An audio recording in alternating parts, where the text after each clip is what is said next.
What if I told you there's a fish so elegant, so graceful, and so misunderstood that even the most experienced fish keepers, people who've bred rare predators, raised monster cichlids, and kept tanks the size of living rooms, sometimes give up trying to keep it alive? Imagine that. A creature so delicate that even experts fail. A fish that doesn't shout with color, but whispers it softly like water moving over stones. A fish that doesn't chase, attack, or boast, but simply floats, calm and deliberate, like a leaf drifting in slow motion through still water. This isn't a predator. It isn't a trophy for bragging rights. This is the discus, the crown jewel of the Amazon, the fish that, for decades, has been called the holy grail of freshwater aquariums. And here's the thing. If you've ever dreamed of owning one, or if you already do, then this video might be the most important thing you'll ever watch. Because over the next 5 minutes, I'm going to give you everything. Its origins in the hidden corners of the Amazon, its mysterious behavior, the meaning of its vertical bars, the secrets of breeding, feeding, tank setup, and why so many people fail before they even begin. So settle in, take a breath. You're about to meet not just another aquarium fish, but one of the most emotional, sensitive, and majestic creatures ever to swim in freshwater. Let's begin with where it all started. The discus, scientifically named Symphysidon equifasciatus and Symphysidon discus, comes from a place most people will never see: the deep, slow, tree-covered tributaries of the Amazon River basin. Imagine blackwater streams, acidic, soft, stained the color of strong tea from fallen leaves. Overhead, jungle canopies block most of the light, casting the river in dim, amber shadows. The water is warm, almost like bathwater, still, quiet. In these hidden waters, schools of discus glide together in near silence. No sudden darts, no violent strikes, just synchronized movement, like a ballet performed under branches. That's where their beauty comes from. Not from dominance, not from aggression, but from balance, from harmony. They move as if they know they are being watched, but don't care. Calm, steady, timeless. And yet there's something else that makes wild discus truly extraordinary: their vertical bars. Every discus in the wild has 9 dark, sharp lines running head to tail. But these bars aren't decoration. They're signals, emotions painted on skin. They darken with stress, fade with calm, and flicker like a heartbeat with every shift in mood. A relaxed discus may wear faint, ghost-like bars, but startle it. Throw on a bright light, add the wrong tank mate, let the water chemistry slip, and those bars flash instantly like warning flags. They're not tattoos, they're language. And if you truly want to keep discus, not just alive, but thriving, you have to learn to read the bars, to listen to what this fish is telling you in silence with nothing but stripes. Let's talk about color. Now, when people think about discus, the first thing that pops into their head is color. Rich, soft hues, shades of red, blue, green, yellow, even pure white. Gorgeous, right? But here's the truth most beginners don't realize. The rainbow discus you see on Instagram, that's man-made. In the wild, discus are much more muted, earthy browns, soft greens, with those vertical bars blending into the shadows of the Amazon. Still beautiful, but natural beauty. Kind of like the difference between someone with natural freckles and someone who spent 2 hours with an Instagram filter. But hobbyists, we always wanted more. So breeders got to work. And what did they come up with? Strains like the blue diamond, the pigeon blood, the red melon, and the albino snow white. Basically, the supermodels of the discus world. Now let me ask you, if you had to pick one, which would you choose? Drop it in the comments. Are you team blue diamond, or do you prefer the classic wild look? Don't say all of them, because unless you've got Jeff Bezos money, your tank budget is gonna cry. But here's the trade-off. The more designed a strain is, the more fragile it can become. Yep, kind of like a fancy sports car. Looks amazing, but break down once a month. Some of those wild discus, tougher than you think. The flashy ones, sometimes they act like divas. So if you've ever wondered why your albino snow white suddenly looks more like an albino snow gray, well, now you know. And this leads us to the most common misunderstanding about discus. People think they're impossible to keep. The "oh no, they're too hard, I'll just stick with guppies" mindset. But here's the truth. They're difficult only if you try to keep them like any other fish. Treat them like goldfish and they'll die. Treat them like discus and they're predictable. So let's break it down. Rule number 1, heat. Always. Discus thrive in warm water between 84 and 86 degrees Fahrenheit. Yes, that's higher than most of your other fish like. If you keep them at 78, they might survive, sure, but they won't thrive. Their immune system slows, they get lazy, their colors fade, they stop eating, and then you're in trouble. Imagine you trying to live in a house that's 10 degrees too cold all the time. You wouldn't die right away, but you'd be miserable. That's basically your discus at 78. So heat, always. Write it on your forehead if you have to. Now let's talk pH and water softness. Discus prefer acidic water, pH between 6.0 and 6.5, with very low hardness. Why? Because in the Amazon, minerals are scarce. The water is soft. That's what they evolved for. Problem is, your tap water in most cities is liquid rock. Way too hard. So what do people do? They set up reverse osmosis systems, mix RO water with tap, or filter through peat. Complicated? Absolutely. Expensive? Sometimes. Worth it? Always. Remember, if you want to keep a discus, you've got to think like one.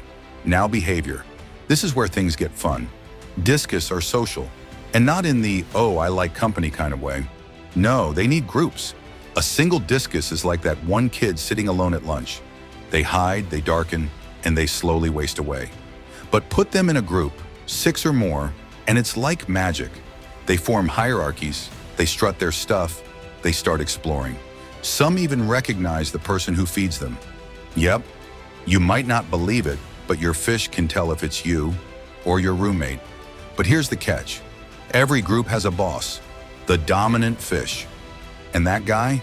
Oh, he can be a real jerk. He'll chase, nip, intimidate. He's basically the schoolyard bully. And if your tank is too small or your group is uneven, that bullying gets worse until one fish is pushed aside, too scared to eat. So what do you need? Numbers, space, harmony. Think of it like a family dinner. Too few people, and Uncle Bob takes over the conversation. Add more relatives, and the attention spreads out. Same with discus. So let me throw this back to you. Have you ever had a tank where one fish was just the bully? Always chasing, always biting? What did you do about it? Share your war stories in the comments. Trust me, we've all been there. Let's move to feeding. Here's the thing about discus. They're picky, seriously picky. Some will eat flakes, some won't even look at them. Some love frozen bloodworms while others act like you just served them broccoli. And hey, be honest, who here hated broccoli as a kid? Drop it in the comments. Maybe your discus feels the same way. In the wild, discus feed on small insects, detritus, and bits of plant matter drifting along the current. In captivity, the trick is variety. High-quality pellets, frozen brine shrimp, beef heart mix, and even soft vegetables like spinach or peas. Now let me ask you, what's the weirdest thing you've ever seen a discus eat? Because I once saw one grab a pea like it was the last slice of pizza at a party. Share your feeding stories down below. I guarantee other people have seen stranger. And here's the golden rule. Feed small amounts multiple times a day. Never overfeed. Why? Because uneaten food rots, ammonia spikes, and discus don't play around when it comes to water quality. A single mistake, boom, your tank can crash. So if you're the type of fish keeper who forgets to clean up after dinner, well, discus might not forgive you. And speaking of water, this is where people make their biggest mistake. Discus need clean water, not okay water, not "I tested it last week and it looked fine" water. I'm talking pristine, consistent, almost obsessive cleanliness. We're talking 25 to 50% water changes multiple times a week. Yes, I said multiple. And if you're raising juveniles, some breeders even change 80% of the water daily. Daily. Now, before you say, "That's insane," here's why. Young discus actually excrete growth-inhibiting hormones into the water. If those hormones build up, they stunt each other. But with frequent water changes, those hormones get flushed out, and the fish grow faster, healthier, and evenly. It's not just maintenance, it's survival. So let me ask you, how often are you really changing your water? Be honest, once a week? Twice? Or are you one of those superheroes doing daily changes? If so, respect, you deserve a medal, or at least a strong cup of coffee. Tell us your schedule in the comments. You might inspire someone else to step up their game. Now, let's talk breeding. Discus don't just randomly spawn, they form pairs. Strong, loyal pairs. And when they're ready, they'll pick a vertical surface, a cone, a slate, a leaf, and scrub it spotless, preparing for the big moment. The female lays neat rows of eggs, the male follows, fertilizing each one. And then, the magic begins. Both parents take turns fanning the eggs, guarding them, moving over them to keep fungus away. But that's just the start. Once the eggs hatch, the miracle really happens. The fry begin feeding on the parents. Not by biting, don't panic, but by grazing on a special nutrient-rich mucus the adults produce on their skin. Yes, you heard that right. Fish milk. Okay, technically it's not milk, but come on, that's basically what it is. For weeks, the fry swim in a little cloud around their parents, feeding directly off their bodies. It's one of the most unique, mind-blowing reproductive behaviors in the entire aquarium hobby. But here's the catch.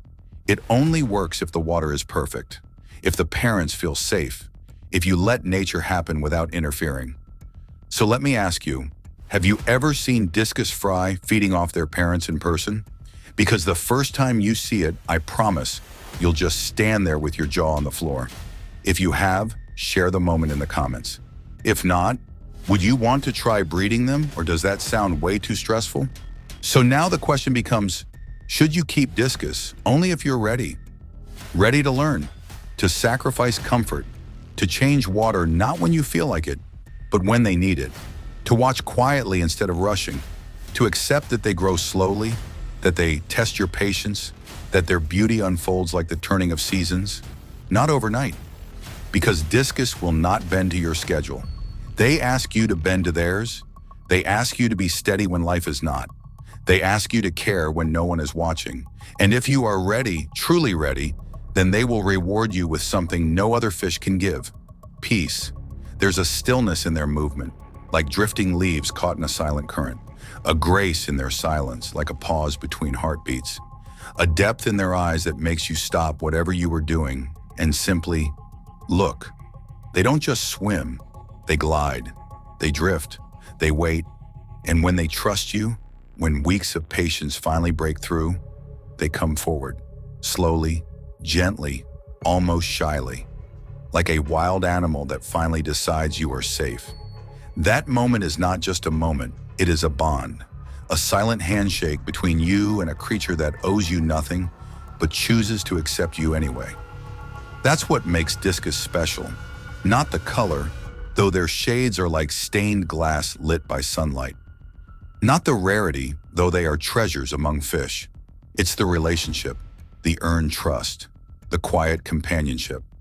You don't own a discus, you earn it, every day, with every water change, with every observation, with every choice to care instead of neglect. So if this video taught you something new, hit like, and if you've kept discus or you dream of keeping them, tell us in the comments. What was your hardest lesson? What was your greatest joy? What tank do you imagine when you close your eyes? And if you want more stories like this, subscribe and join our growing community. Because here, we don't just keep fish, we honor them. We share their struggles, we celebrate their victories, we tell their stories so they are never forgotten. We learn their language, their silence, their patience, their rhythm. And we do the one thing every discus asks of us. We listen. Because discus don't just live in your aquarium, they live in your story. Before you leave, let me ask you something. How many times have you found a video that spoke to you, calm, thoughtful, and real, only to click away and never see that channel again? It happens all the time. Maybe this could be one of those moments. Maybe you close the tab and that's it. We disappear into the noise. But maybe, not this time. Maybe today you decide to stay. Maybe you hit subscribe, and that single choice becomes the start of something more. Because here, we don't rush content. We don't follow empty trends. We take the time to tell real stories. We respect the fish. We respect the hobby. And above all, we respect you. So if that matters to you, don't wait. Subscribe now, not tomorrow, not later. Now, because what we're building here is more than a channel. It's a community, a place where your voice belongs, where your story matters, and where your passion finds a home. Don't let this moment slip away. Stay with us. Explore the other videos. They dive just as deep, maybe even deeper. And if you love fish, if you love learning, if you love stories that carry meaning, then you're already one of us. See you in the next one.